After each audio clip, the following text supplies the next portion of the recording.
Nouveau numéro du journal de l'économie sur Sika TV. Ravi de vous savoir au rendez-vous. Bienvenue et voici le sommaire. Fin de la visite de la directrice générale du FMI au Bénin. Christine Lagarde estime que le pays peut tenir parole.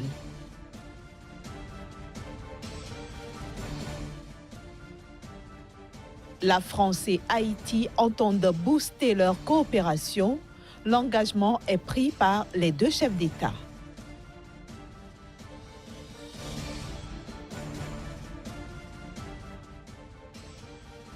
Enfin, nous irons au Sénégal à la découverte d'une plateforme de commercialisation du poisson.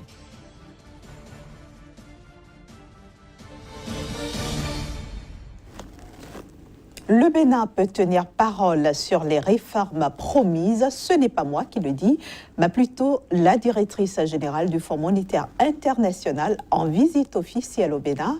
Christine Lagarde a tenu ses propos après s'être entretenue avec le président Patrice Talon et des membres de son gouvernement.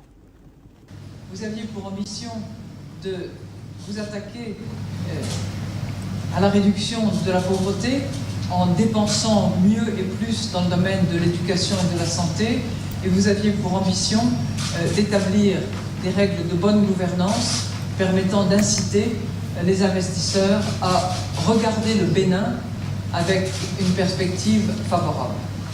Je crois que de ces grands axes-là, clairement, votre gouvernement est en train de démontrer qu'il peut tenir ses paroles. Le Maroc a signé une série de conventions d'investissement avec des constructeurs automobiles français pour le développement d'un tissu d'équipementiers automobiles. Ces conventions valent plus d'1 milliard d'euros. Le ministre marocain de l'Industrie, de l'Investissement, du Commerce et de l'Économie numérique nous en dit un peu plus. Nous avons signé 5 groupes de conventions qui totalisent 26 investissements. Le premier est dans l'écosystème de Renault. Les deux seconds étaient dans l'écosystème PSA de Peugeot. Le suivant était dans l'écosystème de Valeo, qui est un groupe qui est en train de s'installer au Maroc, très technologique et très important pour nous dans le secteur automobile. Et enfin, la dernière convention regroupait plusieurs opérateurs dans le câblage et la connectivité. Ces investissements totalisent presque 14 milliards de dirhams et vont créer 13 597 nouveaux emplois directs. C'est dire que c'est une manifestation importante et nous avons eu l'honneur de signer tous ces investissements devant Sa Majesté. Les présidents français et haïtiens ont affirmé lundi à Paris vouloir accélérer la coopération entre leurs deux pays, entre autres sur les questions économiques. C'était en amont du sommet sur le climat. Nous sommes convenus d'accélérer en la matière le travail pour, en termes de travaux publics, en termes d'électrification, accélérer la coopération bilatérale qui permettra là aussi d'arriver à la réalisation de projets concrets. Enfin, je souhaite que nous puissions également intensifier notre relation dans le cadre de la coopération régionale et de la CARICOM dont Haïti va exercer la présidence à compter du 1er janvier prochain. Je redis ici au président tout notre souhait que des entreprises françaises viennent davantage investir en Haïti. Nous allons les y pousser par des initiatives ponctuelles et des accompagnements. Et je crois que toutes les réformes que vous êtes en train de conduire sur à la fois l'état de droit, le cadre d'investissement et la modernisation de l'économie permettront d'œuvrer en ce sens de manière efficace. Direction maintenant le Sénégal où la pêche est l'un des moteurs de l'économie. Elle contribue à hauteur de plus de 3,2% du produit intérieur brut du pays et emploie plus de 600 000 personnes. Malgré ces chiffres, les produits halieutiques comme le poisson font face à des difficultés de vente. Sur les quais de pêche, les vendeuses de poissons peinent à trouver des clients. Désormais, une plateforme de vente de poissons en ligne a été développée par des jeunes dans le pays.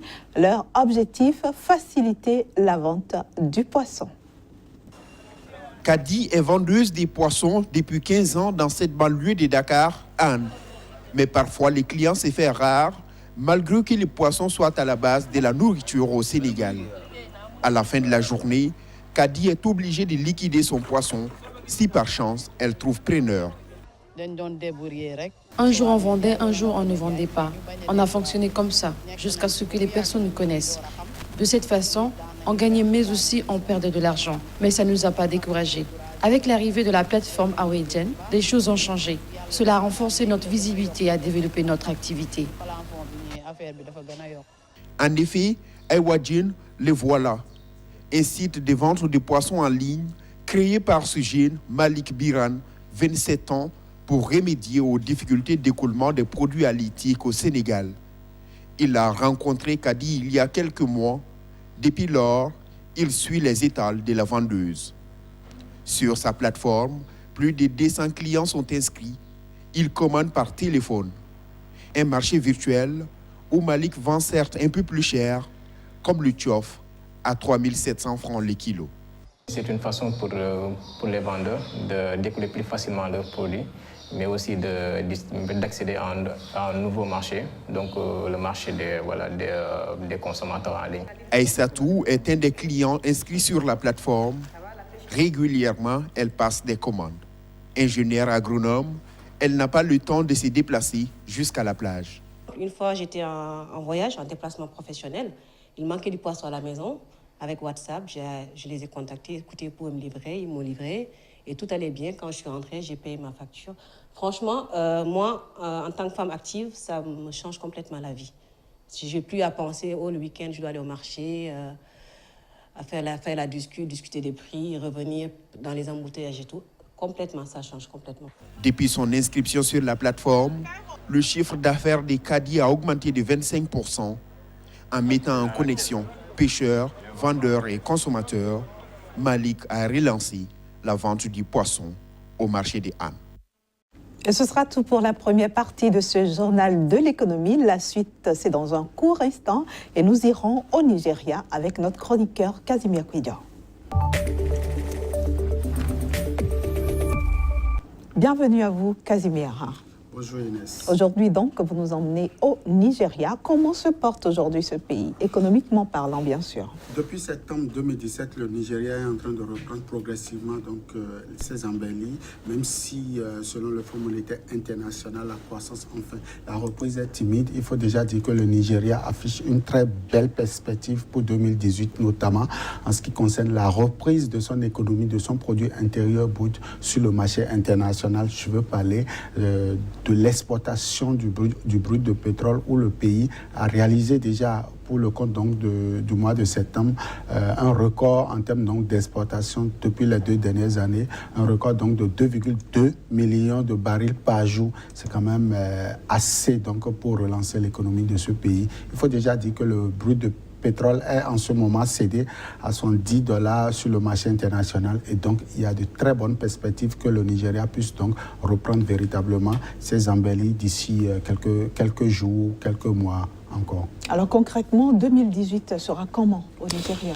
Alors, est-ce que le Nigérian va mieux manger, va mieux se porter? Oui, le Nigeria mange toujours bien, le Nigeria mange très bien d'ailleurs, même si le taux d'inflation en ce moment tourne autour de 15%, le Nigeria se porte très bien par rapport aux Béninois, par rapport aux Nigériens, par rapport donc aux autres communautés de la sous-région ouest africaine. Mais alors, à partir de 2018, le Nigérien ira davantage mieux parce que pour un budget affiché à 8 600 milliards de naira pour le compte de l'année budgétaire 2018. Le gouvernement de Buhari compte donc relancer son économie en affichant une consolidation de son économie du passé, soit les secteurs vitaux tels que les infrastructures, la santé, la relance donc des PME, des PMI, soit pour un total d'environ 38% de son budget, ce qui affiche aujourd'hui une très belle initiative en termes donc de relance de l'économie nigériane. Alors, Casimir Kouidian, on le sait, les autorités nigérianes se battent énormément pour remettre le pays sur la pente. Est-ce qu'aujourd'hui, tout est fin prêt pour que le Nigeria puisse véritablement décoller? Oui, Inès, on peut le dire avec beaucoup d'optimisme, même si les données, il y a certaines précisions qu'il faudrait avoir. Par exemple, faire passer le prix du baril de pétrole à $45, ou bien le Nigeria qui table sur un record de 2,3 millions donc, de barils jour. Finalement, l'économie va se reposer encore sur le pétrole? Bien sûr, ce qu'on avait pensé... Y a-t-il pas des risques? Il y a des risques. On avait pensé que le pays décrochait et tournait vers l'agriculture. Ce serait un peu difficile parce qu'il faut dire que le pétrole représente 90% donc, des recettes totales d'exportation du pays et 15% donc, en termes donc, de produits intérieurs bruts pour le pays. Donc il serait très difficile de trouver un autre palliatif, de trouver un autre produit qui puisse remplacer donc, cette activité-là au niveau donc, du pays. Donc il serait quasiment impossible de dire que... c'est quand même risqué aussi de tout baser sur le pétrole aujourd'hui. Bien sûr, et le Nigeria... Après tout ce que le pays a traversé, la récession et tout.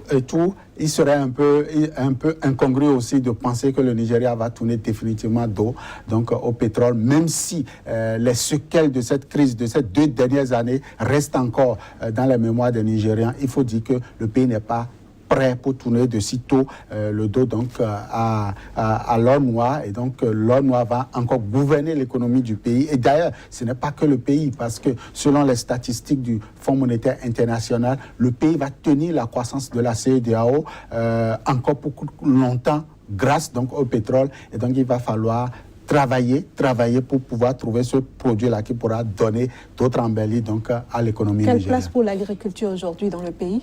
Le Nigeria a pris donc bonne leçon de sa crise et donc est en train de relancer son secteur agricole. Même si des prévisions ont été donc projetées pour être atteintes, il faut dire que l'agriculture ne représente quasiment que 15% donc du produit intérieur brut. Donc il faut attendre longtemps encore pour que l'agriculture véritablement puisse reprendre, enfin puisse donner à l'économie nigériane ses embellis. En tout cas, le Nigeria, c'est un pays qui surprend toujours agréablement, mais aussi désagréablement. Et j'espère que 2018 ne sera pas une année désagréable pour le Nigeria. Le Nigeria annonce de très belles perspectives.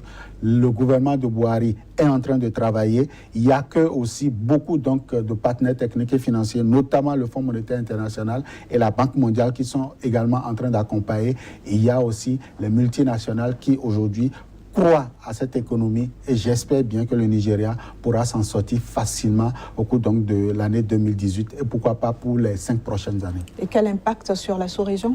La sous-région va bénéficier certainement de ces embellis parce que je l'ai dit tantôt, avec 75% du produit intérieur brut, des pays comme le Bénin pourront tirer bon profit donc de cette reprise-là, même si dans ce pays, c'est la dormance, c'est encore une politique tourner un peu vers l'Occident. Je crois que les gouvernants de ces différents pays pourront tirer bon profit de cette reprise de l'économie nigérienne. Merci beaucoup, Kazmi Pédior. Merci d'être venu éclairer donc notre lanterne sur l'économie nigériane d'aujourd'hui. Alors, on va se donner rendez-vous demain? Toujours avec le même plaisir. Voilà, chers amis téléspectateurs, ce sera tout pour aujourd'hui. Merci de nous avoir reçus chez vous, mais restez sur SICA, les programmes continuent.